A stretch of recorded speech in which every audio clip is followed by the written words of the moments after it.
इस वीडियो में आप सभी को फिर से बहुत बहुत स्वागत है। यदि हिंदू कोड बिल ना होता तो इस देश में क्या होता। यदि बाबा साहब डॉक्टर भीमराव अंबेडकर के द्वारा लाए गए हिंदू कोड बिल अगर नहीं होता तो आज की महिलाएं घर में चौकी चूल्हा कर रही होती, घर में गोबर गोईठा कर रही होती।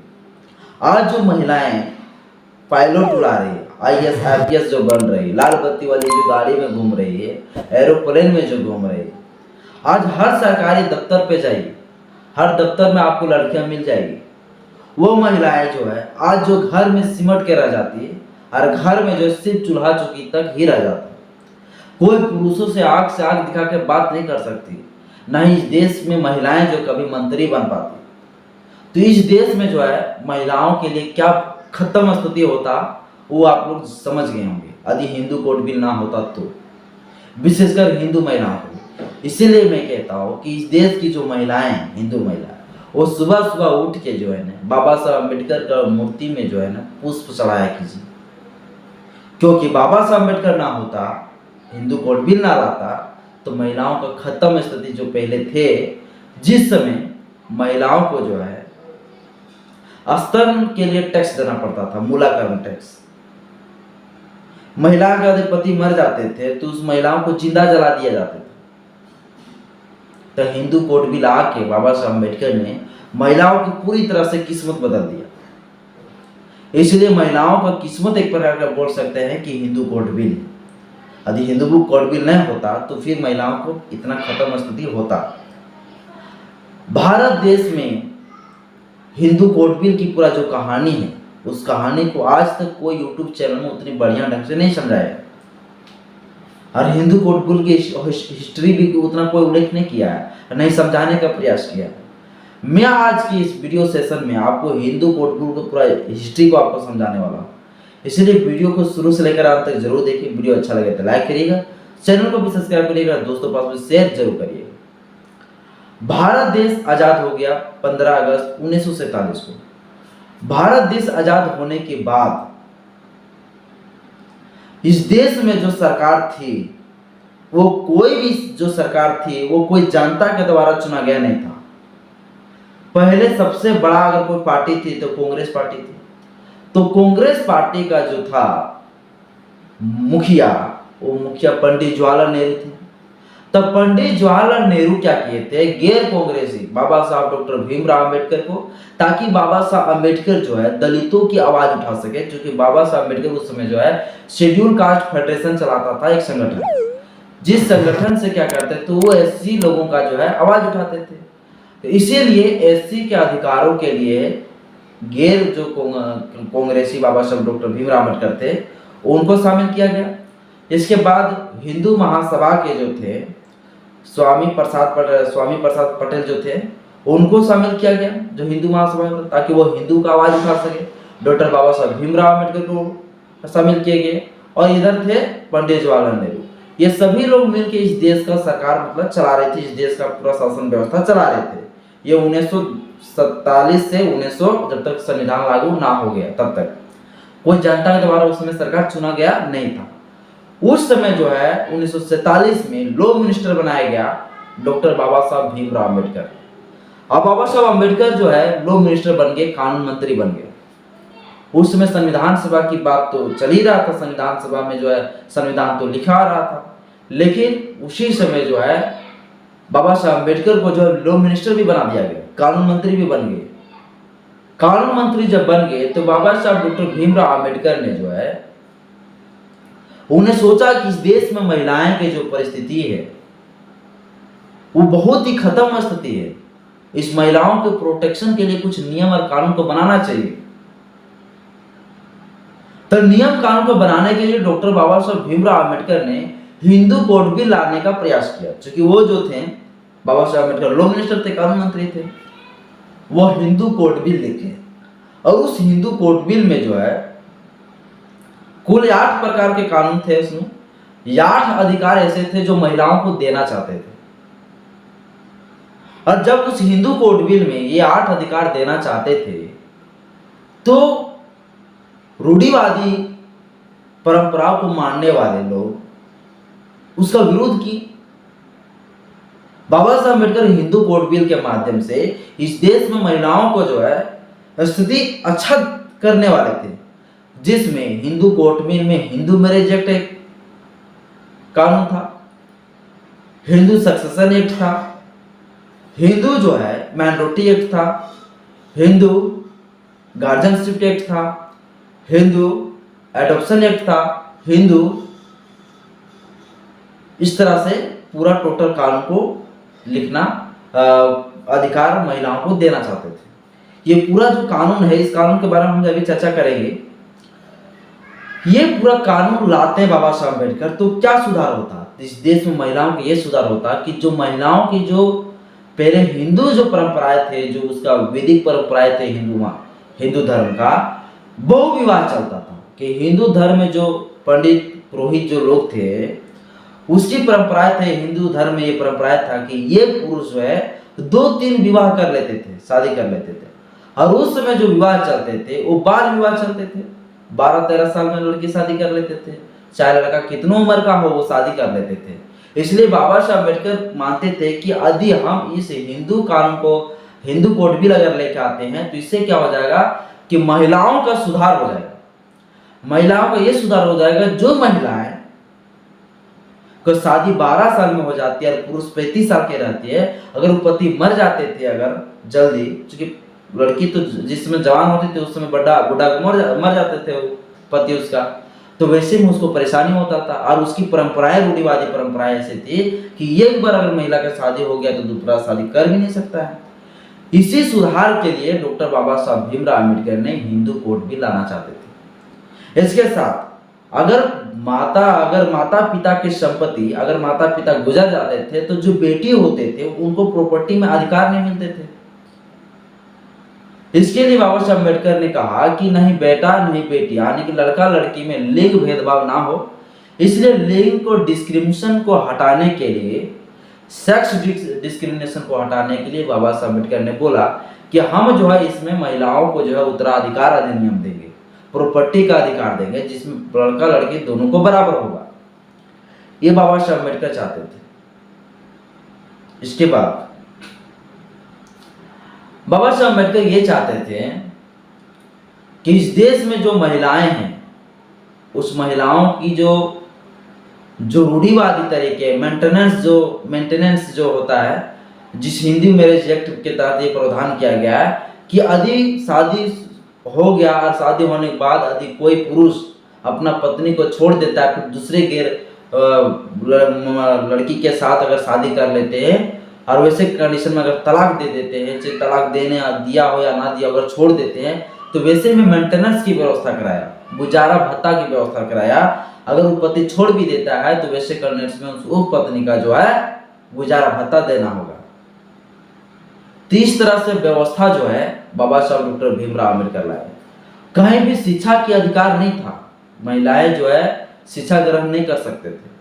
वहां सब लिंग भेदभाव में खत्म कर दिया गया हिंदू कोड बिल लाके। बोला कि महिलाओं को जो है हर जगह जो है, जितना पुरुषों को जो है पढ़ने की अधिकार है उतना महिलाओं को भी पढ़ने की अधिकार होगा। इसको इस अधिकारों से वंचित नहीं किया जाएगा।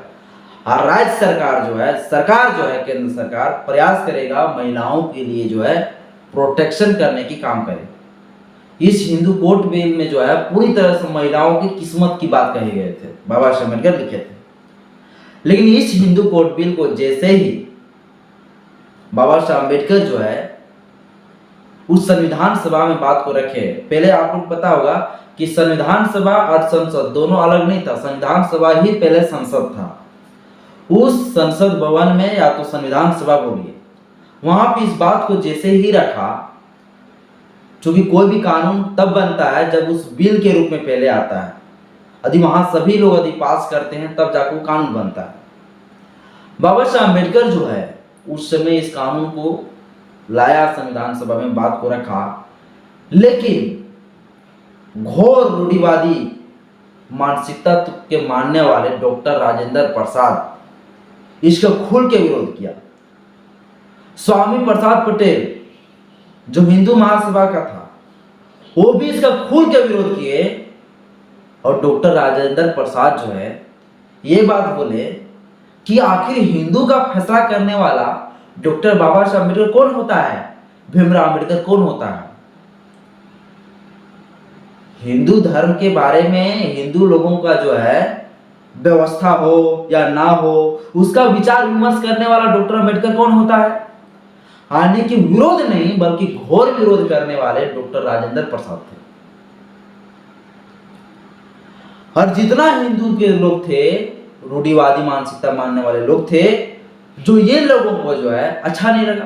क्योंकि अगर हिंदू में रिजेक्ट, अगर हिंदू कोड बिल आ जाता तो इससे क्या हो जाता, अगर ये कानून बन जाती तो फिर क्या होता, तो फिर जो है ये रूढ़िवादी जो है हिंदू लोग जो है ये 2 शादी नहीं कर पाते हैं, बहु विवाह नहीं कर पाते। जो कुमारी लड़कियों के साथ 14 को शादी करते थे, बहु विवाह चलता था, वो बाल विवाह जो चलता था वो बंद हो जाता। इसलिए जो है इन रूढ़िवादी मानसिकता के मानने वाले लोगों को बुरा लगा और इसलिए जो डॉक्टर अम्बेडकर का विरोध करते थे। डॉक्टर बाबा साहब अम्बेडकर ने सोचा कि मैं महिलाओं की संरक्षण की बात करता हूं, हम जिस देश के लिए, इस देश का जो हम लोग आजाद का जो है सपना देखे कि देश मेरा आजाद हो, वो हमारा देश तो आजाद हो नहीं पाएगा। जिस तरह से महिलाओं को अगर प्रोटेक्शन देने के लिए लोग रोकते हैं तो इस देश में महिलाओं की संरक्षण तो होगा नहीं। तो हम कौन सा भारत देश की आजाद की बात करते हैं, हम कौन सा इस भारत देश की आजादी की सपना देखते हैं जिस देश में महिलाओं की संरक्षण ना हो, महिलाओं की परिस्थिति उतना ही हो खराब जितना पहले था प्राचीन में। इसलिए बाबा साहब अम्बेडकर को गुस्सा आया और 1950 में डॉक्टर बाबा साहब भीमराव अम्बेडकर ने जो है उस कानून मंत्री पद से इस्तीफा दे दिया। इस्तीफा देने के बाद जो है पूरा डगमगा गया पूरा संविधान सभा कि कानून मंत्री के पद से डॉक्टर अम्बेडकर जो है इस्तीफा दे दी। डॉक्टर अम्बेडकर और पंडित जवाहरलाल नेहरू काफी कंसल्ट हुआ, बातचीत हुआ। डॉक्टर राजेंद्र प्रसाद जो कट्टर जो है मनवाद मानसिकता को मानने वाले लोग थे, उनको तो अच्छा लगा कि डॉक्टर बाबा साहब अम्बेडकर लॉ मिनिस्टर से जो है इस्तीफा दे दी, उनको बहुत अच्छा लगा। लेकिन पंडित जवाहरलाल नेहरू यहां पे एक्शन ले। पंडित जवाहरलाल नेहरू बोले कि अगर राजेंद्र प्रसाद अगर इस कानून को नहीं लाना चाहता है तो फिर महाभियोग के द्वारा जो है हम जो है ला सकते हैं इस कानून को। पंडित जवाहरलाल नेहरू डॉक्टर बाबा साहब अम्बेडकर को बोले कि मैं इस हिंदू कोड बिल को लाऊंगा, लेकिन इस हिंदू कोड बिल का लोक समर्थन में कितना है ये तो कम से कम जानने दीजिए। पंडित जवाहरलाल नेहरू बोला कि मैं जब चुनाव लड़ूंगा तो उस समय जो है हर सभा में मैं जो है, हर आम सभा में जो है मैं इस हिंदू कोड बिल के बारे में चर्चा करूंगा कि इस हिंदू कोड बिल आएंगे तो आपका ये संरक्षण होगा, ये हिंदू कोड बिल आने से आपका ये फायदा होगा, हिंदू कोड बिल आने से जो महिलाओं को ये परिस्थिति में सुधार आएगी। इस प्रकार से जो है हम चर्चा करेंगे। ये पंडित जवाहरलाल नेहरू डॉक्टर बाबा साहब अम्बेडकर को कहते हैं। यदि वो लोग इस चीज को अगर एक्सेप्ट करते हैं और मान लेते हैं तो समझ लीजिए हिंदू कोड बिल पास हो जाएंगे बिना युद्ध बिना लड़ाई का। क्योंकि जनता अगर समर्थन कर देता है तो फिर आ जाएंगे। पंडित जवाहरलाल नेहरू चुनाव लड़ते हैं। चुनाव लड़ने के बाद जो है हर जगह पे जाते हैं आम सभा में, और आम सभा में यही बात को रखते हैं हिंदू कोड बिल के बारे में। सभी जनता लोग जो है उसको समर्थन में रहते हैं हिंदू कोड बिल के बारे में, जो कानून बाबा साहब अम्बेडकर लिखे थे। सभी लोग उसके समर्थन में आ जाते हैं। इसके बाद जो है पंडित जवाहरलाल नेहरू का जो चुनाव होती है तो चुनाव में जो है 489 सीट में जो है 364 सीट जो है सिर्फ पंडित जवाहरलाल नेहरू लाते हैं। हालांकि सबसे अधिक सीट जो है पंडित जवाहरलाल नेहरू का आता है। विधानसभा में भी कब्जा पंडित जवाहरलाल नेहरू को हो जाता है, संसद में भी पंडित जवाहरलाल नेहरू का कब्जा हो जाता है। सांसद वगैरह राज्यसभा हो चाहे विधानसभा हो चाहे संसद के अंदर कोई भी हो, लोकसभा चाहे राज्यसभा हो, सब जगह पे जो है पंडित जवाहरलाल नेहरू का जो वर्चस्व बन गया। और जब वर्चस्व बन गया उस समय जो है उसके पास पावर आ गया। जब पावर आ गया तो जो वो चाहते वही होता। खेल उस समय जो है सरदार पटेल का जो है मृत्यु हो चुका था 1950 में ही। और 1951-52 के बीच में प्रधानमंत्री बने पंडित जवाहरलाल नेहरू। 1950 में जो विरोध करते थे हिंदू कोड बिल का, वो भी मर चुके थे, सरदार पटेल। इधर जो है वो भी जो लोग थे वो भी पूरी तरह से डिसमिस हो गए थे। डॉक्टर राजेंद्र प्रसाद, वो संविधान लागू होने के बाद वो पूरी तरह से जो राष्ट्रपति बन चुके थे। तो राष्ट्रपति का काम उतना होता नहीं, राष्ट्रपति का कोई रोल तो उतना होता नहीं। राष्ट्रपति सिर्फ साइन करने के लिए होता है, और साइन ना करे तो महाभियोग के द्वारा खत्म कर दिया जाता है, फिर दूसरे जगह से वहां पर पारित कर दिया जाता है। तो राष्ट्रपति वो बन चुके थे, तो उतना पावर उसको बनता नहीं है कि हिंदू कोड बिल का वो जो है उल्लंघन रोक पाते हैं, विरोध कर पाते हैं। अब जैसे ही प्रधानमंत्री ये बने, इसके बाद जो है 1952 से जो है इस हिंदू कोड बिल को लाने के लिए पूरा चर्चा होना शुरू हो गया, और पूर्ण रूप से फाइनल रूप से 3 साल में जो है 1955 में जो है हिंदू कोड बिल को लाया। सबसे पहले हिंदू कोड बिल को 4 हिस्से में लाया। पहला हिंदू मैरिज एक्ट लाया, फिर हिंदू सक्सेशन एक्ट लाया, फिर Hindu minority and guardianship act लाया, फिर लाया हिंदू एडॉप्शन एक्ट लाया। इस प्रकार से जो है 4 हिस्से में जो है इस हिंदू बिल को जो है हिंदू कानून के रूप में लाया। जो 1955 में हिंदू मैरिज एक्ट बना, जिसको विवाह अधिनियम 1955 कहते हैं। फिर 1956 में उत्तराधिकार अधिनियम आया, हिंदू सक्सेशन एक्ट आया, फिर आया Hindu minority and Hindu minority and guardianship act आया, एंड फिर जो है चौथा जो आया वो आया Hindu adoption and maintenance act.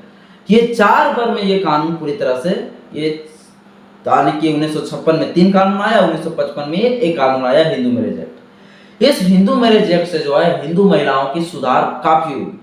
क्योंकि पहले जो था वो महिलाओं की जो है वो जो परिस्थिति था कि एक यदि महिलाएं के पति मर जाते थे तो दूसरा शादी नहीं कर सकते थे। महिलाएं जो पुरुष जो है वो 2-3 विवाह कर लेते थे, 4-5 विवाह कर लेते, बहुविवाह चलता था। महिलाओं की जो शादी की जो परंपराएं थे वो तो बाल विवाह में शादी हो जाता था। तो ये जो सुधार जो है हिंदू मैरिज एक्ट के तहत किया गया। यदि किसी कारणवश अगर पति अगर नहीं रखना चाहता है पत्नी को, तो वहां मेंटेनेंस की, गुजारा भत्ता की बात कही गई। यानी पूरी तरह से महिलाओं को जिंदगी में पूरा शादी विवाह में पूरा सुधार आ गया। जो पहले ये परंपराएं नहीं थी, पहले सती प्रथा था इस देश में। महिलाएं जो है जब पति मर जाता था तो महिलाओं को भी जिंदा जला दिया जाता था। मूला कर्म टैक्स जैसी व्यवस्था था। इस हिंदू कोड बिल के माध्यम से ये सुधार हो गया। हिंदू जो है उत्तराधिकार अधिनियम जब आया तो इससे ये सुधार हुआ कि इस देश में जो महिलाएं थी उस महिलाओं को पूरा जो है माता पिता की जो संपत्ति होते थे उस संपत्ति में जो है जितना बेटा का जो होता था राइट्स अधिकार जमीन जायदाद में, उतना ही बेटी का होना शुरू हो गया। इसलिए जो है मनवाद लोग जो है विरोध करते थे। वो लोग जो महिलाओं को जो है अधिकार देना नहीं चाहते थे, हिंदू लोग जो अपने आप को हिंदू लोग बताते हैं। इसके बाद Hindu guardianship act, minority act, ये क्या था? माइनॉरिटी मतलब होता है जो बच्चा है जो 18 वर्ष जिस हुआ लड़की को जो है 18 वर्ष नहीं हुआ है उससे पहले वो क्या कहलाएंगे? तो वो कहलाएंगे नाबालिग। तो उस नाबालिग अगर मान लीजिए अगर है, और वैसे में जो है Hindu guardianship and minority act में आपको बता रहा हूँ। इसमें क्या था? इसमें यह था कि मान लीजिए एक माता पिता दोनों गुजरने वाले हैं, मरने वाले हैं, अगर उसका प्रॉपर्टी है तो उसका प्रॉपर्टी का अधिकार किसका होगा? यदि बच्चा 18 वर्ष की ना हो तो, यदि 18 वर्ष का हो जाता है तो उस जो है जमीन का जो मालिक होगा वो तो बच्चा ही होगा। तो हर एक बच्चा का जो माना गया कि बालिग का उम्र कितना होगा, तो चाहे लड़की हो चाहे लड़का हो, उसका बालिग की उम्र 18 वर्ष होगी। वो हर चीज का मालिक बन जाएंगे वो 18 वर्ष होने के बाद। यदि माता पिता गुजरने वाले हैं, अगर उससे पहले अगर उसका 18 वर्ष अगर नहीं हुआ बच्चा लोग का, तो उससे पहले जो है क्या करेंगे, किसी को भी वो जो है उस जमीन प्रॉपर्टी का अधिकार उनको दे देगा। और जैसे ही बच्चा उसका 18 वर्ष की होगी, इसके बाद उस जमीन जायदाद का मालिक जो है उसका बेटी या बेटा हो जाएगा। इसीलिए जो है यह Hindu minority and guardianship act में कहा गया कि माता और पिता में से बच्चा का 18 वर्ष का अगर हो गया तो 18 वर्ष से पहले जो मालिक होगा उसका कौन कहलाएंगे? तो उसका पिता कहलाएंगे। अगर पिता ना हो तो उसका मालिक कौन कहलाएंगे? माता जी कहलाएंगे। यदि एक पत्नी हो और पत्नी का मालिक कौन कहलाएगा? तो पति कहलाएंगे। इसका प्रोटेक्शन कौन करेगा? तो पति करेंगे। तो इस गार्जियनशिप एक्ट को जो है पूरी तरह से जो आपको हम लिख के समझाएंगे। आज की इस वीडियो में सिर्फ आपको हम सिंपल समझा रहे हैं।